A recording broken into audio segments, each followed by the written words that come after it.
Do you also find it difficult to build up a meaningful relationship with your grandchildren at a distance? As a long-distance aunt to a 2-year-old in Australia, I wanted to create a solution for the millions of family members who cannot be physically together all the time. This is why I created Peekabond, an app that helps you to connect with young children at a distance. The app works with the following 3 steps. First, we give playful activities suggestions that are based on your child's development stage. These suggestions are science-based and gamified.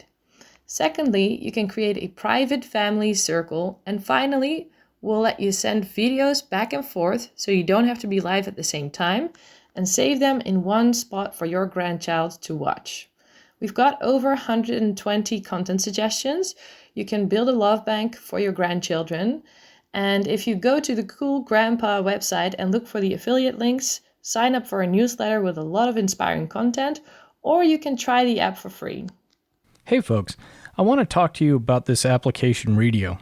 I strongly recommend Readio to help grandparents and parents read to their grandchildren remotely when they can't be in the same room.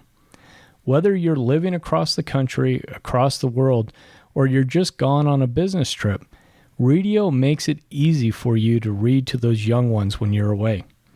It's a super easy tool that allows for video monitoring across the top of the screen so they can see you and you can see them, as well as having the book prominently displayed, making it easy for you to read to those young ones, or better yet, having them read to you.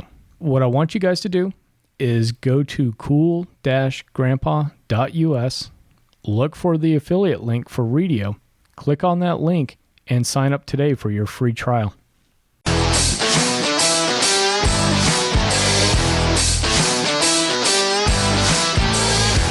Hello, and welcome to the Cool Grandpa Podcast. This is your host, Greg Payne, coming at you from Studio 12. This podcast is about being the best possible grandpa you can be, focusing on what it is to be a grandpa and how we can all share that experience together for our grandchildren. Welcome in. I'm glad for this opportunity to talk with you today one-on-one and share some of the ideas that I have as far as relationships and grandfathers in particular. Now, before we get started, what I wanted to do is remind you that I'm starting my speaking practice. And what I'm doing is crafting a good message about some of the leadership traits that grandfathers have and how those can impact your team and your organization. So if you're interested in learning more about the speaking that I'm offering, please go to my website, check on the speaking tab and review that, and then reach out to me. I'd be happy to talk with you about having an opportunity to come speak with your organization. The other thing that I wanted to talk about is I've got a program that's called a personal podcast.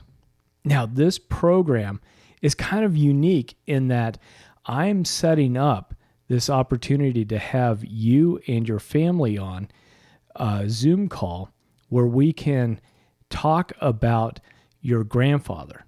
We can share stories. We can share memories of your grandfather. And then what I'm going to do is put some music on the front and the back, make it up just like one of the podcasts, only this is going to be for just you and your family to share. It's a great way to capture a moment in time with your family where we can sit down and talk about the impact that this grandfather has had on the whole family. It's a great little artifact, like I said, something that you can remember everybody's voices, what everybody sounded like at a particular time, and then also something that's easily shareable. So go to my website, check out that podcast offering, and see if this is something that you're interested in. I'm really looking forward to working with you on this.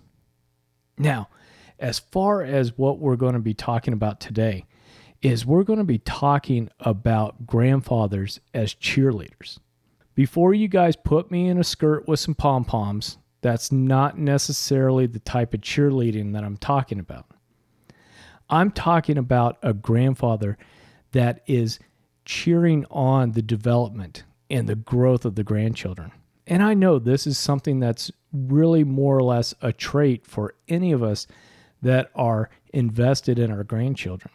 But sometimes we don't think about this role, and sometimes we're not as purposeful about this role as we should be. Now, a couple of other ways to think about this cheerleading role is, as Frank Sinclair, a former guest of the Cool Grandpa podcast, he talked about this role as an encourager, as somebody who goes out there, props up their grandchildren, continues to encourage them to expand, to take risks, to move forward in whatever activities that they're doing. And that is absolutely true. Now, another former guest of the Cool Grandpa podcast, Richard Eyre, was talking about grandfathers being a champion for their grandchildren. And what he was saying was that kids thrive, flourish, and blossom in the light of thoughtful, specific, sincere compliments, particularly from their grandfathers. And I couldn't agree more. I think that grandfathers have a way to add a little nitrous oxide into that engine of a grandchild. You know, it's that extra little boost. They may already be getting encouragement from the family, and hopefully they are, but we know that grandfathers and grandmothers can sometimes come in, add a little bit of extra spark to whatever's going on. Now, grandfathers naturally, like I said, want to celebrate grandchildren's accomplishments. And grandfathers sometimes do this differently from grandmas. That's what makes the grandfather role unique. We oftentimes approach praise, compliments, relationships different from grandmas. And it's not better or worse. It's just how, maybe we can say, how men are programmed, right? Grandfathers can sometimes celebrate with a simple pat on the back, you know, grabbing that shoulder, tussling that hair on a younger grandchild. You know, sometimes it's just a look that a grandfather can give a grandchild and just saying, good job. Now, sometimes too, this can take the form of giving more freedom or responsibility to a grandchild, especially when we've had some of the folks that have been on that have talked about grandfathers that lived on a farm and grandchildren that either helped out with farm work or helped out with other activities, that as the grandchild started to prove themselves, whether it's with the farm work or it's outside of the farm work, that grandfathers would sometimes start to give extra responsibilities, right? It's, you've earned this, so now you get to do this. And it may be something like giving the keys to the farm truck to a 12-year-old and having that kid run back and forth between the farmhouse and everybody in the field, running parts, running sandwiches for lunch, whatever it might be. Imagine yourself as a 12-year-old where your grandfather tosses you the keys to the farm truck because he knows that you'll do a good job, that you're somebody that can be trusted, that you can keep the truck under control and at the appropriate speed limit. Now, a couple of things here. So if you're a grandfather or a cheerleader for children 8 and under, I think it's really important that we cheer all the positive accomplishments. Now, some of these are going to be super basic, right? You know, it's getting up and walking up the stairs versus crawling up. It's going potty, telling your teacher at preschool or kindergarten that, hey, you had to go to the restroom. You did that. And, the report came back that no accidents at school, none of that stuff. And so grandpas can give a high five for that kind of activity because it helps to reinforce. Certainly, we can go ahead and cheer on the crafts that the children bring home. Sleeping alone in their own bed or their own room for the first time. Even if we don't live next door to our grandchildren or in the same town, when we get those reports that so-and-so is sleeping in their bedroom and they're sleeping through the night, that's a great opportunity the next time you talk to a grandchild to reinforce that you've heard good things that they're doing and to help throw a little bit more energy towards the positive things that they're doing. We also want to make sure that we're talking and cheering on those little kids about the good manners that they have. We all go to those restaurants and we've all had the experiences where children aren't quite behaving. And we know this is a case of the child choosing not to behave. And then we've had those experiences as well where we've seen children really behave. We've seen them, be courteous to the people around them. We've seen them not throw fits. We've seen them not do so many things that can irritate us when we're older. And it's important that we make sure that we're also cheering on and being encouraging of good behavior that we're seeing out of our grandchildren. Now, like I said, for kids 8 and under, pretty much everything is going to be high fives, tussles of the hair, everything we can do to reinforce the behaviors that the parents are looking for. Now, for children 8 to 12, what I'm suggesting is that we continue with the cheerleading that we started when those grandkids were younger, but we start sprinkling in some honest feedback. And it's important to give that honest feedback or those positive critiques with ways to improve and encouragement, right?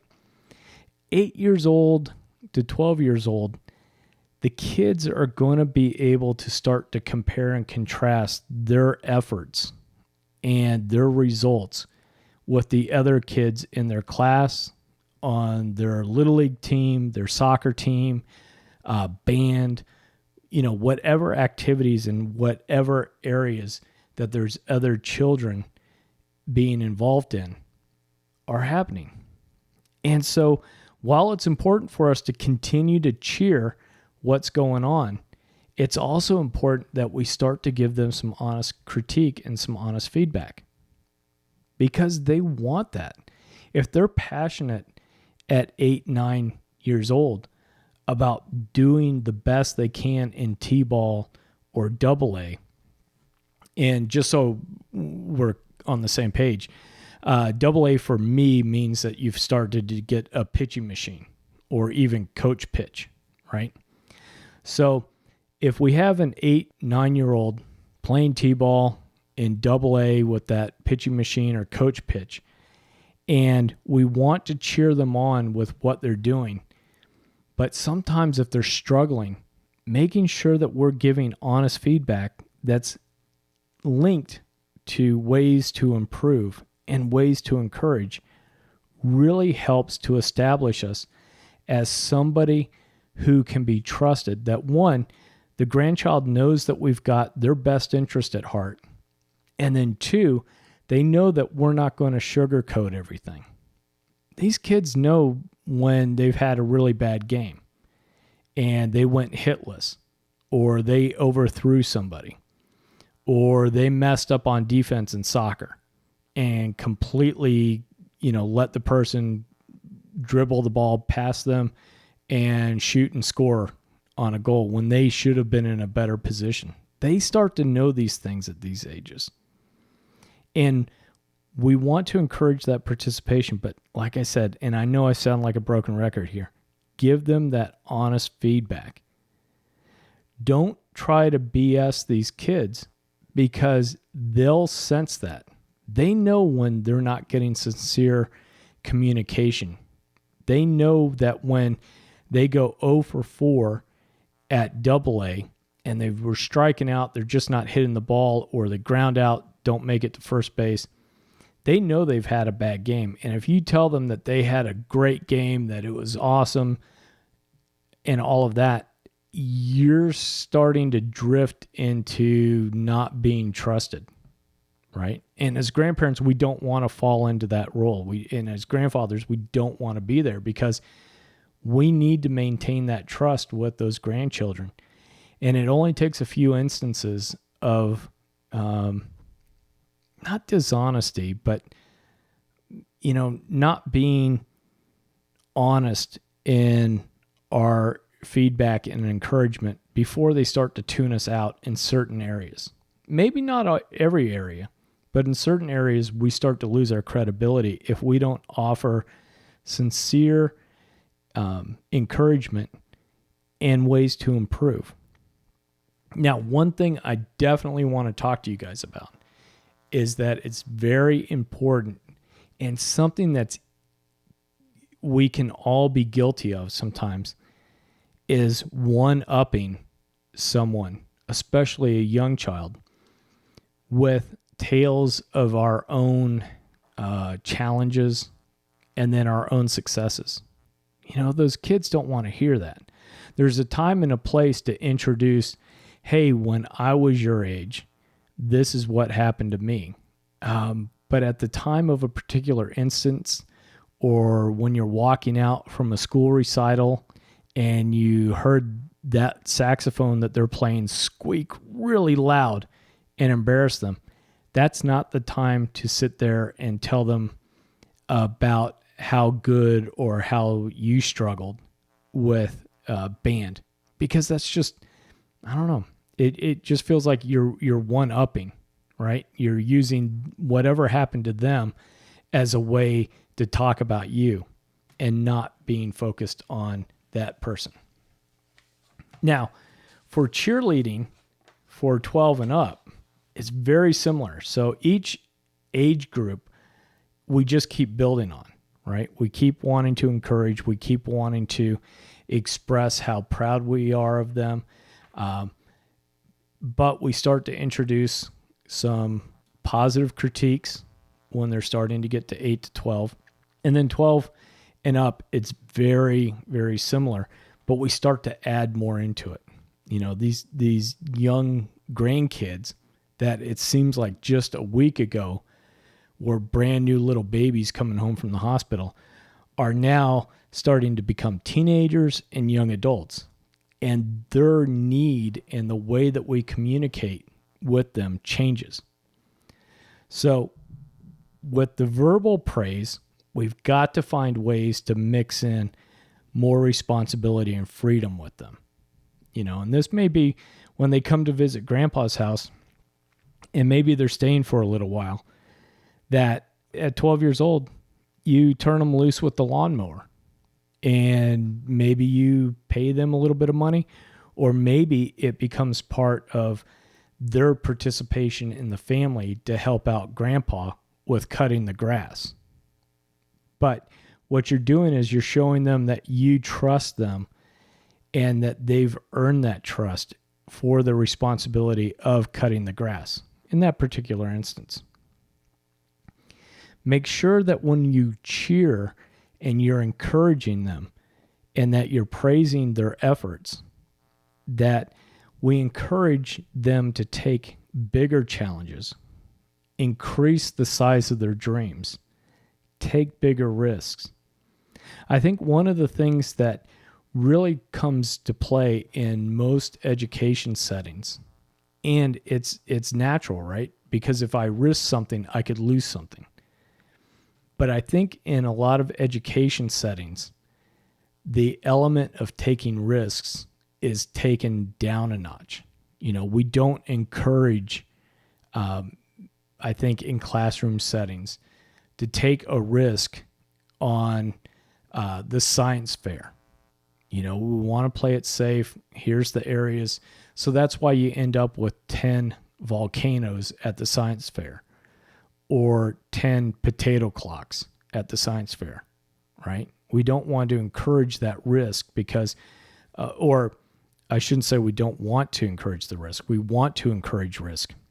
But I think as we start to get older as children, we start to learn that taking risks means I can do X and get a good passing grade, or I could take a risk and then maybe it fails.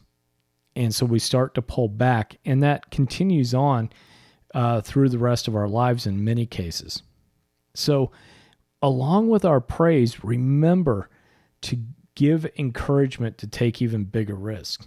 You know, if a grandson comes home or a granddaughter comes home and they start talking to you about how they've secured 5 lawns to cut for the summer to make some extra money during the summer, you know, we definitely want to praise that, and then maybe slip in there too. Well, have you thought about being able to do 7 lawns? You know, what if you were to take on some extra? Or what if you were to, you know, talk to the next subdivision and see if there were any lawns over there that you could cut? You know, some things like that. Just prompt them to think bigger, dream bigger, because we want them to succeed. And while we're still around and can give them honest feedback, can be that source of encouragement for them, I think it's important to try to spur them on to think differently, to think bigger. And again, that's, you know, a lot of my opinion, but it's also the result of reading half a dozen books on grandparenting, as well as the numerous interviews that I've done for this podcast so far. Now, the other thing that I love is this idea of not only cheering on what they're doing, but when they have an accomplishment, when they've created a great essay for an essay competition, or they've created a web page, you know, if they're doing web development in high school, is if we have somebody that's in a similar profession or similar field, being able to take what the grandchild has and show it off a little bit to your adult peers. I think that that would really help with this idea of risk taking, but then it also gives confirmation that they're on the right path, that they have accomplished something that not only their grandparents, their parents, and teachers appreciate and recognize, but somebody completely disinterested has provided some positive feedback for them. Now, in the case of an essay contest, maybe you know somebody that writes a blog. Maybe you know somebody that writes for the paper, or somebody that does some copywriting. You know, and you can take that, show it to your friend, ask them for a couple of, a critique of the grandchild's work, and then give that critique back to the grandchild.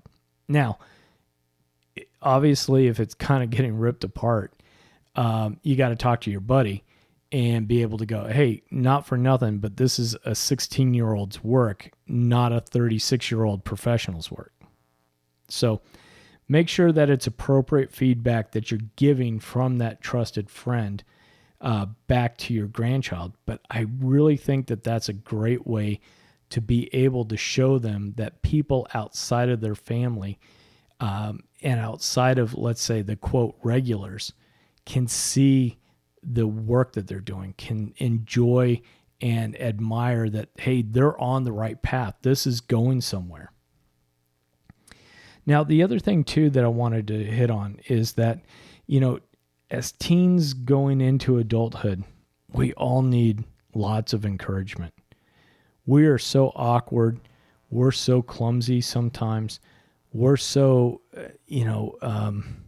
unsure of ourselves, that this is probably as an important part of a person's life as any other time in their development. And again, I want to make sure that you guys understand at this point, it's got to be encouragement coming from their grandfathers with true praise and not false praise.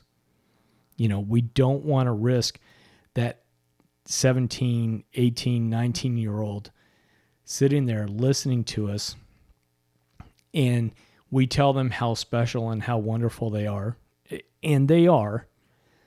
But if they don't believe the messaging that's coming in has, truth behind it, they're going to discount it. They're not going to trust you. And again, like I said before, it may be they trust you in all these other areas, but in whatever you're giving feedback on, they're going to discount it because you've shown yourself as not being believable because of the kind of feedback that you provide. So make sure that the feedback and encouragement is sincere, that it's honest, and it's not full of false praise. So to wrap this thing up, I want to make sure that you understand that we all need encouragement no matter what the age is. I need cheerleaders in my life. I'm 52 years old. I still need cheerleaders in my life because, man, it gets lonely. So I'm lucky that my wife is a huge cheerleader for me. And I'm lucky that I've got friends and networks that provide some cheerleading and encouragement for me. Because, like I said, no matter what age, 18 months, and you're sitting on the potty for the first time, you got to have that encouragement. When you're 52 and you're working on a podcast, you need that encouragement. Now, I think that grandpas are unique in that grandchildren already look up to us. Sometimes they look up to us because of their size. But if we have built relationships with those grandkids over the years when they're young, and we're giving them sincere encouragement, sincere and honest feedback, they know that we love them. And what I talked about earlier as far as that extra set of nitrous oxide that hits that engine and gives you that extra horsepower, grandfather's praise can do that for grandchildren. Make no mistake about it. Go back and listen to some of the episodes when I talk to adult grandkids. And I'm talking to 40, 50, 60-year-olds. And they're telling me about how their grandfathers encouraged them and how it changed their lives. Also, remember, nobody's paying us to say these nice things. We have no agenda. And as the grandkids get older, they know this. So they appreciate it when we give them honest, sincere encouragement. Now, how we cheerlead can and it has to change over the years. Like I said, when they're 0 to 8, we're high-fiving that they didn't mess themselves. That they told mom and dad that they needed to go potty. They went potty. Man, that's a big high five for a little kid. But as they get older, hopefully I'm still not high-fiving my grandson when he's 18 that he told his mom and dad he had to go potty and he went potty. Hopefully I'm not doing that. And I'm having a little fun there. But we've got to be able to scale up our messaging and the way that we communicate. We have to let these kids grow up and our vocabulary has to change with them. Just like we don't want to treat our own children like they're 2 years old when they're 52 years old. We can't have the messaging be, babied, dumbed down.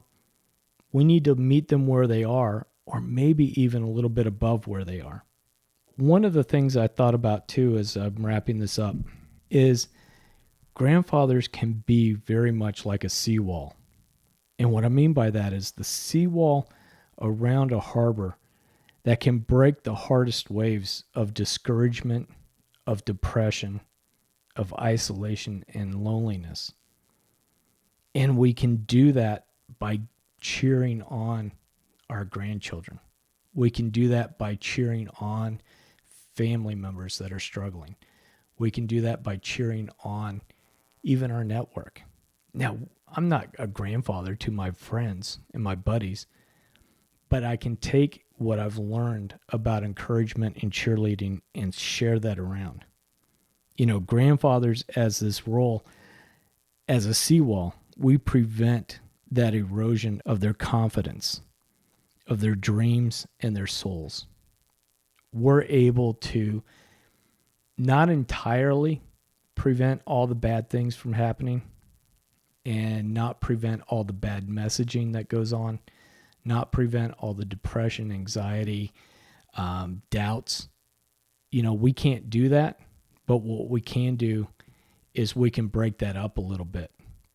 We can help buffer that a little bit. We can help temper that a little bit by being the cheerleader that our grandkids need.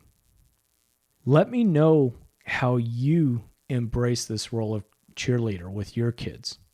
Let me know what ideas and what ways you have to be a cheerleader, be an encourager to those grandchildren. Even if they're little kids at this point, let me know. Reach out to me. You can shoot me an email at greg@cool-grandpa.com or go to the website cool-grandpa.us. Find this episode and leave me a comment down in the comments section. If this episode has encouraged you at all to be more purposeful with your relationships as a grandfather and as a person, do me a favor. Like and subscribe to the podcast, and then share it with somebody that needs to hear this encouraging message. So, until next time, remember to stay cool. Thank you for listening to the Cool Grandpa Podcast. If you've enjoyed this episode, please do me a favor and share it with a friend. That's the best way you can help us to expand our community, as well as get the news out about how valuable grandpas are in the lives of those kids. If you'd like to leave me a comment or shoot me a potential topic for this podcast, please go to www.cool-grandpa.us. Look for the comments tab, fill it out, hit submit. It's as easy as that. Until next time, remember to stay cool.